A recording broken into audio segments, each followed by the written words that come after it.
प्यारे विद्यार्थियों, साडे YouTube चैनल JSS कुलरियां मानसा विच तुहाडा बहुत बहुत स्वागत है।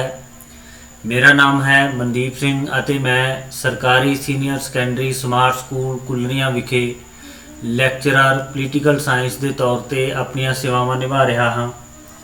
प्यारे बच्चों, सब तो पहला तुहानूं अपील है कि जेकर तुसीं अजे तक साडा चैनल सबसक्राइब नहीं किया तो कृपा करके साडा चैनल जरूर सबसक्राइब कर लो।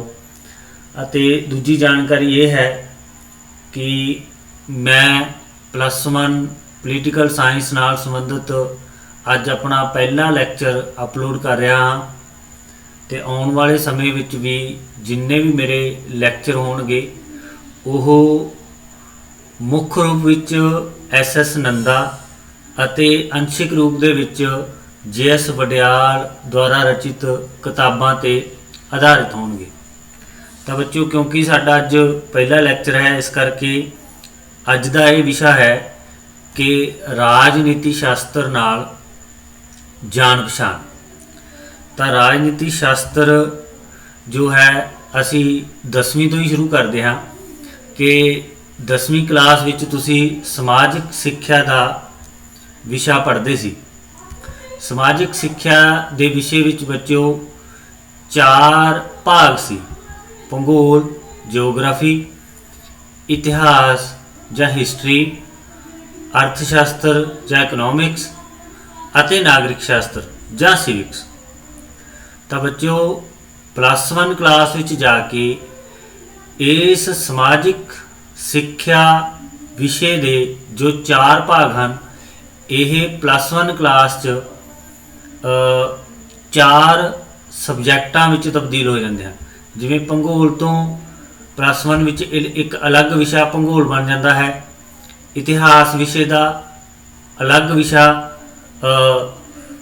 इतिहास बन जाता है, अते अर्थशास्त्र का जो भाग है समाजिक सिक्ख्या विच उसका अर्थशास्त्र एक अलग सबजैक्ट बन जाता है।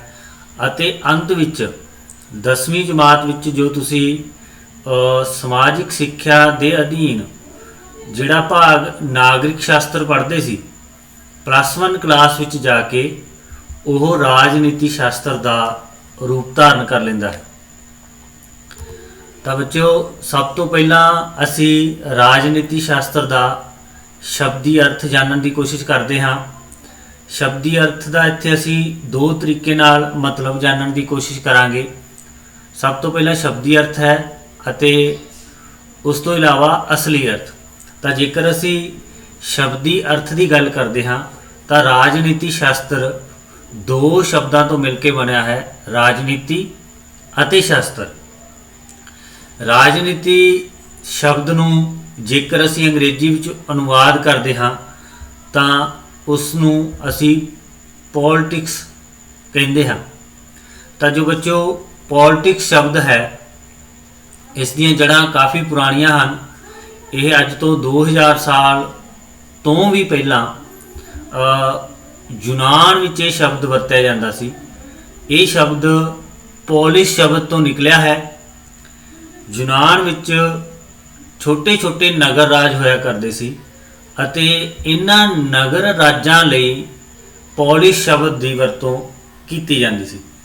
अते पॉलिटिक्स शब्द की वरतों सब तो पहला अरस्तू द्वारा की गई सी उसकी किताब पॉलिटिक्स विच। तो इस तरह पॉलिटिक्स शब्द सामने आया। जेकर असी असली अर्थ की गल करते हाँ तो बच्चों असली अर्थ तो भाव है कि जदों असी कोई शब्द उचारते हाँ तो उस तो साडी भाव की है, मतलब कि उस शब्द विच की कुछ समाया होया है। तो जेकर असी उस अर्थ नूं लैंदे हाँ तो राजनीतिक शब्द का मतलब है सर्वश्रेष्ठ शक्ति। यह शब्द शक्ति अते सत्ता का प्रतीक है। सर्वश्रेष्ठ शक्ति ही इस नूं दूजे संगठनों तो वख करती है। तो जिस संगठन कोल जां जिस संस्था कोल भी कोई सर्वश्रेष्ठ शक्ति हुंदी है जिस द्वारा वो निर्णय लैण विच समर्थ हुंदा है, निर्णय लै सकता है अते उसके निर्णय मनणयोग हुंदे हन।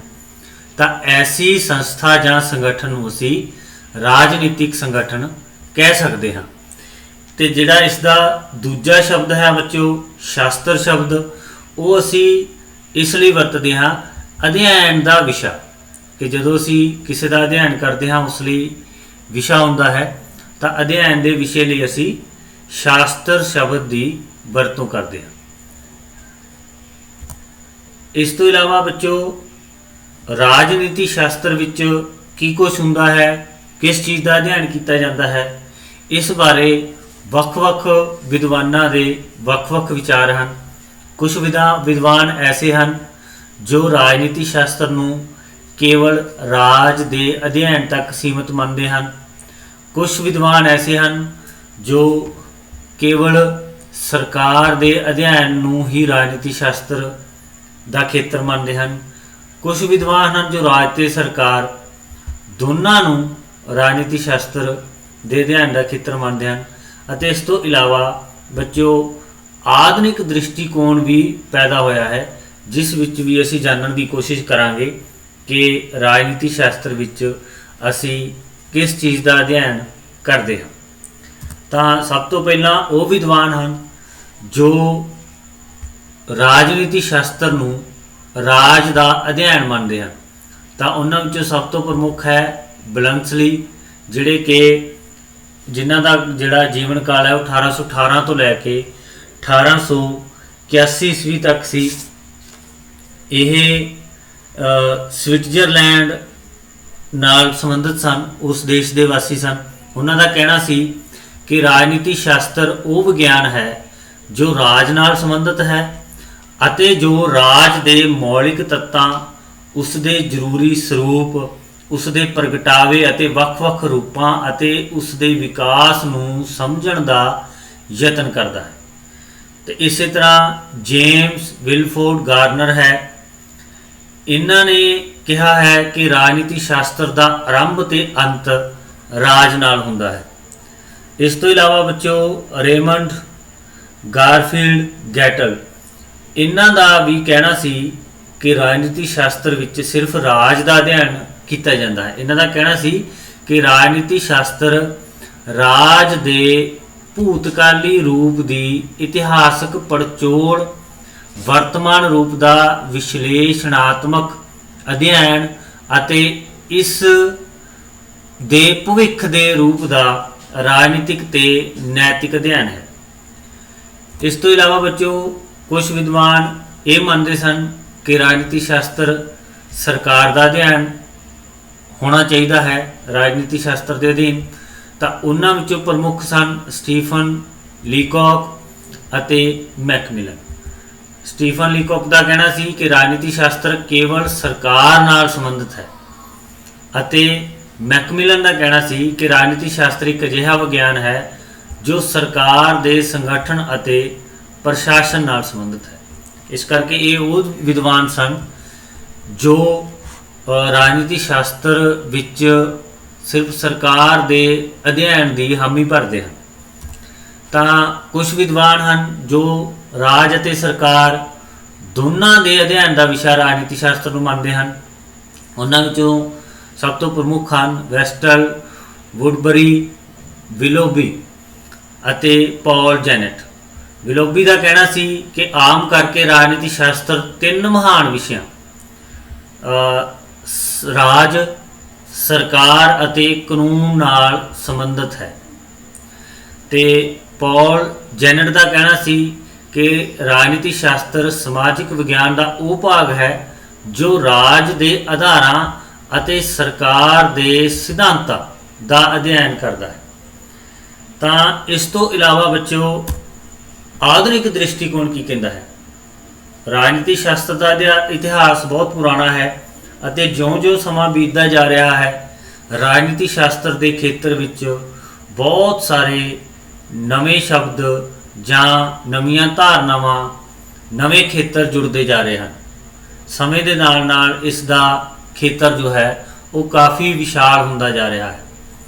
ਤਾਂ ਆਧੁਨਿਕ ਦ੍ਰਿਸ਼ਟੀਕੋਣ ਅਨੁਸਾਰ 1908 ਈਸਵੀ ਵਿੱਚ ਇਹ ਦ੍ਰਿਸ਼ਟੀਕੋਣ ਸਾਹਮਣੇ ਆਇਆ ਹੈ, ਜਦੋਂ ਗ੍ਰਾਹਮ ਵਾਲਸ ਅਤੇ ਆਰਥਰ ਬੈਂਟਲੇ ਇਹਨਾਂ ਦੋਨਾਂ ਦੁਆਰਾ ਰਚਿਤ ਕਿਤਾਬਾਂ ਹੋਂਦ ਵਿੱਚ ਆਈਆਂ। ਗ੍ਰਾਹਮ ਵਾਲਸ ਦੁਆਰਾ ਰਚਿਤ ਕਿਤਾਬ ਸੀ ਹਿਊਮਨ ਨੇਚਰ ਇਨ ਪੋਲਿਟਿਕਸ ਅਤੇ ਆਰਥਰ ਬੈਂਟਲੇ ਦੁਆਰਾ ਰਚਿਤ ਕਿਤਾਬ ਸੀ ਪ੍ਰੋਸੈਸ ਆਫ ਗਵਰਨਮੈਂਟ। ਇਹ ਦੋਨੋਂ ਕਿਤਾਬਾਂ 1908 ਈਸਵੀ ਵਿੱਚ ਛਪੀਆਂ। ਤਾਂ ਇਹਨਾਂ ਕਿਤਾਬਾਂ ਦੇ ਆਉਣ ਨਾਲ ਰਾਜਨੀਤੀ ਸ਼ਾਸਤਰ ਵਿੱਚ ਇੱਕ ਵਿਵਹਾਰਵਾਦ ਨਾਮ ਦੀ ਕ੍ਰਾਂਤੀ ਆਈ। ਇਸ ਦਾ ਖੇਤਰ ਬਹੁਤ ਵਿਸ਼ਾਲ ਹੋ ਗਿਆ ਅਤੇ ਸਭ ਤੋਂ ਪਹਿਲਾਂ 1953 ਈਸਵੀ ਵਿੱਚ ਡੇਵਿਡ ਈਸਟਨ ਦੁਆਰਾ ਇੱਕ ਸ਼ਬਦ ਦੀ ਵਰਤੋਂ ਕੀਤੀ ਗਈ, ਰਾਜਨੀਤਿਕ ਪ੍ਰਣਾਲੀ। ਇਸ ਨੇ ਰਾਜਨੀਤੀ ਸ਼ਾਸਤਰ ਦੇ ਖੇਤਰ ਨੂੰ ਹੋਰ ਵੀ ਵਿਸ਼ਾਲ ਬਣਾ ਦਿੱਤਾ ਹੈ। ਤਾਂ ਇਹਨਾਂ ਵਿਦਵਾਨਾਂ ਦੁਆਰਾ ਰਾਜਨੀਤੀ ਸ਼ਾਸਤਰ ਦੇ ਖੇਤਰ ਨੂੰ ਹੋਰ ਵੀ ਜ਼ਿਆਦਾ ਵਿਸ਼ਾਲ ਕੀਤਾ ਗਿਆ ਹੈ। ਹੁਣ ਰਾਜਨੀਤੀ ਸ਼ਾਸਤਰ ਵਿੱਚ ਉਹ ਹਰ ਸੰਸਥਾ, ਉਸ ਹਰ ਸੰਗਠਨ ਦਾ ਅਧਿਐਨ ਕੀਤਾ ਜਾਂਦਾ ਹੈ ਜਿਹੜੀ ਕਿਸੇ ਵੀ ਰੂਪ ਵਿੱਚ ਦੇਸ਼ ਦੀ ਰਾਜਨੀਤੀ ਨੂੰ ਪ੍ਰਭਾਵਿਤ ਕਰਦੀ ਹੈ। ਉਹ ਚਾਹੇ ਰਸਮੀ ਸੰਗਠਨ ਹੋਏ ਚਾਹੇ ਗੈਰ ਰਸਮੀ ਸੰਗਠਨ ਹੋਏ, ਕਿਸੇ ਵੀ ਰੂਪ ਵਿੱਚ ਜੋ ਦੇਸ਼ ਦੀ ਰਾਜਨੀਤੀ ਨੂੰ ਪ੍ਰਭਾਵਿਤ ਕਰਦਾ ਹੈ ਉਹ ਰਾਜਨੀਤੀ ਸ਼ਾਸਤਰ ਦੇ ਖੇਤਰ ਅਧੀਨ ਆਉਂਦਾ ਹੈ। ਤਾਂ ਬੱਚੋ, ਰਾਜਨੀਤੀ ਪ੍ਰਣਾਲੀ ਸ਼ਬਦ ਦਾ ਮਤਲਬ ਵੀ ਤੁਹਾਨੂੰ ਦੱਸ ਦੇਣਾ ਚਾਹੁੰਦਾ ਹਾਂ ਕਿ ਰਾਜਨੀਤਿਕ ਸ਼ਬਦ ਦਾ ਮਤਲਬ ਅਸੀਂ ਪਹਿਲਾਂ ਜਾਣ ਹੀ ਚੁੱਕੇ ਹਾਂ ਕਿ ਸਰਵਸ਼੍ਰੇਸ਼ਟ ਸ਼ਕਤੀ ਹੈ, ਸ਼ਕਤੀ ਅਤੇ ਸੱਤਾ ਦਾ ਪ੍ਰਤੀਕ ਹੈ। ਤੇ ਇਹ ਐਸੀ ਸ਼ਕਤੀ ਹੈ ਜੋ ਇਸ ਨੂੰ ਬਾਕੀ ਸੰਗਠਨਾਂ ਨਾਲੋਂ ਵੱਖ ਕਰਦੀ ਹੈ।